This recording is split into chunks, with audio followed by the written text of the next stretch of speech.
you were saying it's more of a deeper issue, and I think I don't have any specific questions. I can just like speak to my own personal experience that I struggle with endurance, and like I feel like I conflict with confidence is something that is the reason like I feel like my score isn't where I wanted to be. And I like you were saying deeper issues, and I feel like that's something that inhibits me is the confidence and the endurance during the test. And like I said, I think that's just reflected in my everyday life. And I'm just asking what your opinion on that is and how to approach that that issue in life, but also with the LSAT, if that's okay, if I can ask that. Yeah, absolutely. Sure. Okay. So how long have you been at this for? I've been at this for 3 months now. Okay. How many hours per week? What have you done? So 3 hours a day, 3 to 4 hours a day, and I typically take a lot of section tests. And one thing I was recommending is blind review, but I review what I missed and everything and try to figure out like where I'm going wrong, logical reasoning, and then reading comp. I try to diagnose what I'm doing wrong. I feel like I've kind of realized I just speed read, and then logic games, it's more of a timing issue. But I just noticed with the trends in my school, my section test is just like, I do really well in the beginning. And then towards the end, I just start to like do kind of bad because I feel like it's just an endurance issue and a lack of confidence, especially when I hit a hard bump.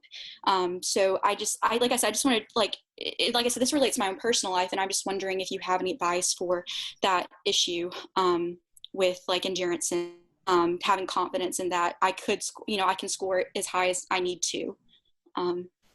So how high do you need to score? I sound kind of score a 160. That's ideal. But for the school I want to go to, I just need a 156. But 160 is what I want deep in my heart. Okay, awesome. And when are you taking the exam? I'm taking it. So I have one in August 29th, and I have another in November. I'm taking. So just in case the August one does not go as planned, I plan to take it in November. Okay, so you've been at it for 3 months already. You've got another 3 months until November. Yes. How far have you come in the first 3 months? I improved 10 points. I proved 8 points in the first month, and then I got kind of too confident in that, I felt like, and then I started staggering around 150, and that's currently where I'm at right now, 150, 152. And it's just very discouraging, with just because I made so much gains in the first month with logic, some of the logical reasoning, but then I ended up getting, kind of going back, staggering around 150. Okay. Are you familiar with the idea of diminishing marginal returns? No, I'm not. Okay, so the idea basically is that with every additional point you gain, it becomes harder to gain the next point because you've already gotten the lowest hanging fruit. Okay. So the easiest gains come at the beginning with anything. And you have to put in a little bit more as you move forward in order to squeeze out more results. Okay. That's the idea here. So like for 10 points in 3 months, it may take 4 or 5 months to get the next 10 points. Potentially. That's the idea. But also, you've gotten 10 points already. That's fantastic. Let's celebrate that. There are some people who've barely improved at all after 3 months. So let's celebrate where you've come already. Then let's look at what you may need to change going forward to get those next 10 points. Because what got you here may not get you there. But you're at the halfway mark right now as I see it. Because you've got August and you've got November as well. Yes, sir. You don't have to call me sir. You can just call me Steve. I'm a pretty casual guy. But you've got a few weeks until November. You've got about 3 weeks, right? Till August. 3 weeks till August. What would you need to do in the next 3 weeks until the August LSAT to feel good going into that, knowing that you still have November going forward? Honestly, I would like to average on my practice test around 154 is kind of what would get me confident for August, to be honest. And I feel like, and how do I approach to get there? Is that what you're saying? What plan do I have in place to get there? What would you need to do over the next few weeks to feel good about August, knowing that November is in the future? And you said 154, right? You want to be practice test scores in the 154, right? Around that range.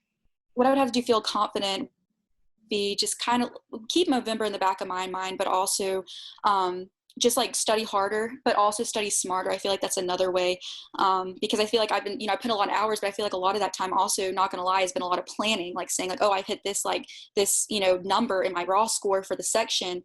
And I feel like I focus too much on that number than learning the material sometimes. So that's also an issue I didn't think about. So yeah. Now, where are your practice test scores right now? Still around 150, 151.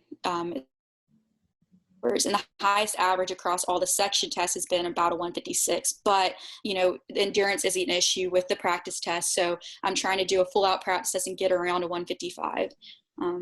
Is Okay. kind of like where, but why, by a full practice test, how many sections do you mean? LSAT flex type thing. Right. So three three. sections. Okay. Three. Just double checking that. Okay. So what I'll say is you're pretty close. 150, 151, 154. That's within the margin of error or the score band. You got 3 points on either end. So through luck alone, if your average is a 151, you do enough tests, you could hit a 154. And you might get that, you might feel good about that. But as you said as well, it's not all about the number, right? It's about the understanding. Knowing that also you've got another 3 months you could study for November. And that could be the make or break for you, or at least that could be the one that really allows you the time to master the material. Because let's say 3 weeks to improve 10 points in 3 weeks, when it took you 3 months to improve 10 points. And as I said, the earlier points are typically the easier ones. So Yes. I'm just suggesting you may be holding yourself to too high a standard, but also knowing that you're in a pretty good position because you could take November and still apply this cycle if you want to. It's early enough. Thanks for tuning into the show. Please subscribe if you haven't done so already to be notified of new episodes as I release them. And feel free to reach out if you need anything at all as you move forward with your prep. I'm happy to help however I can. In the meantime, I wish you all the best and take care.